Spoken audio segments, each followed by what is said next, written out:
السلام علیکم ورحمۃ اللہ وبرکاتہ۔ کیسے ہیں آپ سب؟ امید کرتی ہوں ٹھیک ہوں گے۔ Welcome back to our channel.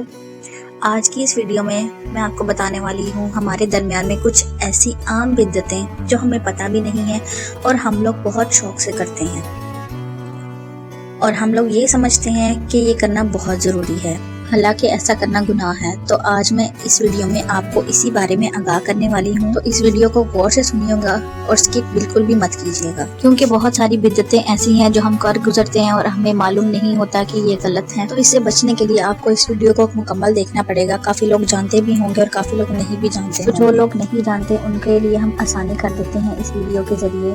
تو چلیں بغیر ٹائم ویسٹ کیے ویڈیو کو ہم لوگ سٹارٹ کرتے ہیں اور جان لیتے ہیں کہ کون کون سی بدعتیں جو کہ ہم لوگ کر جاتے ہیں اور ہمیں نہیں پتہ چلتا ہے۔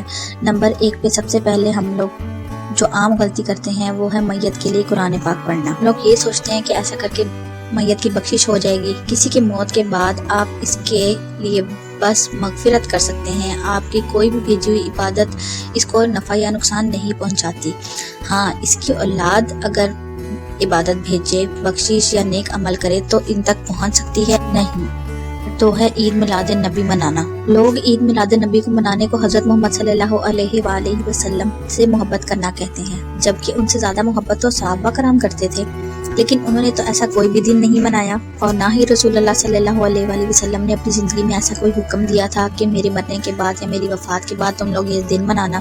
اسلام میں 2 ہی تہوار ہیں جس کا حدیث اور قرآن مجید میں ذکر آیا ہے، تو ہمیں اس بات سے بھی منع کیا گیا ہے، یہ بھی بدعت ہے۔ نمبر 3 پہ ہے قرآن خوانی کروانا۔ کسی خوشی یا غمی میں سب کو بلا کر قرآن پڑھنا یا پڑھوانا۔ قرآن تو روز پڑھنے والی اور عمل کرنے والی کتاب ہے، مگر افسوس ہے کہ لوگوں نے اسے پڑھنا بھی ایک بدعت بنا دیا ہے۔ خاص موقع پر مل کر جلدی قرآن پاک کو پورا کرنا اس آسمانی کتاب کی بے ادبی ہے، اور یہ کرنا بدعت اس لیے کیونکہ ہمارے نبی کریم صلی اللہ علیہ وآلہ وسلم نے ایسا کچھ نہیں کیا تھا۔ نمبر 3 ہے 40واں کرنا۔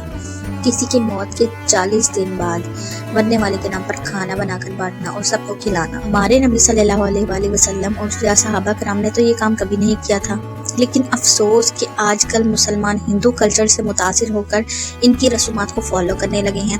جیسے ہی وہ 13ویں کے ختم دلواتے ہیں، ویسے ہی ہم لوگ مسلمانوں کا 40واں کروانا شروع کر دیا ہے۔ تو یہ سب بیسک چیزیں جو ہم لوگوں کو نہیں پتہ لیکن یہ بدعت میں شامل ہوتی ہیں، تو کائنڈلی اس کو اگنور نہ کریں اور اپنی زندگی کو بہتر بنائیں اور اس کو جانیں اور ان لوگوں تک بھی پہنچائیں جو نہیں جانتا۔ ملتے ہیں نیکسٹ ویڈیو میں آپ سے، تب تک کے لیے اللہ حافظ۔ ویڈیو کو لائک کرنا نہ بھولیے گا، کامنٹ میں اپنی رائے ضرور دیں۔